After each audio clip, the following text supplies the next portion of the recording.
Hello welcome. இன்றைக்கி எந்த படம் ரிவ்யூ பார்க்க போகிறேன்னா பந்தர். இந்த படம் பார்த்தீங்கன்னா ஒரு ஹிந்தி படம். இந்த படத்தில் வந்துட்டு பாபி டியோல் நினச்சிருப்பார். பாபி டியோல் வந்துட்டு ஒரு பாப் ஸ்டாராக இருப்பார்.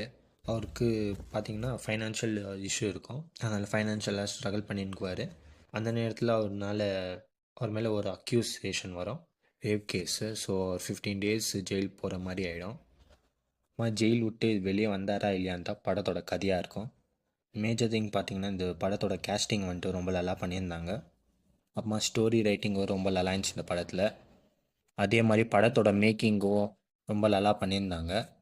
மெயினாக சொல்லுவேன்னா ஒரு ஜெயில் போர்ஷன்ஸ் சீன் வரும். அந்த சீன் வந்துட்டு ரொம்ப நல்லா பண்ணியிருந்தாங்க.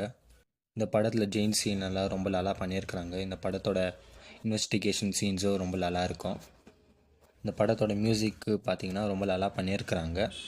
இந்த படத்தில் டெக்னிக்கல் வைஸ் பார்த்திங்கன்னா அதுவும் ரொம்ப ப்ரில்லியண்ட்டாக இருக்குது. கதை டெக்னிக்கல் வைஸும் மேக்கிங்கும் பார்த்திங்கன்னா எல்லாமே நல்லா பண்ணியிருக்கிறாங்க. பாபி டியோல் வந்துட்டு அவர் குத்த கேரக்டர் ரொம்ப நல்லா பண்ணியிருக்கிறாரு. அவர் பர்ஃபார்மன்ஸ் எல்லாம் அப்படியே எலிவேட் பண்ணியிருக்கிறாரு. அப்புறம் இந்த படத்தில் இந்திரஜித் நடிச்சிருக்கிறாரு. அவரும் ரொம்ப நல்லா பண்ணியிருக்கிறாரு. இதுக்கு முன்னாடி சொன்ன மாதிரி சில சீன்ஸ் எல்லாம் கொஞ்சம் சென்சிட்டிவாக இருக்கும். ஓவரால் பார்த்திங்கன்னா நல்லா இருந்துச்சு படம். பிடிச்சிருந்தா நீங்கள் போய் பாருங்கள். தேங்க்யூ.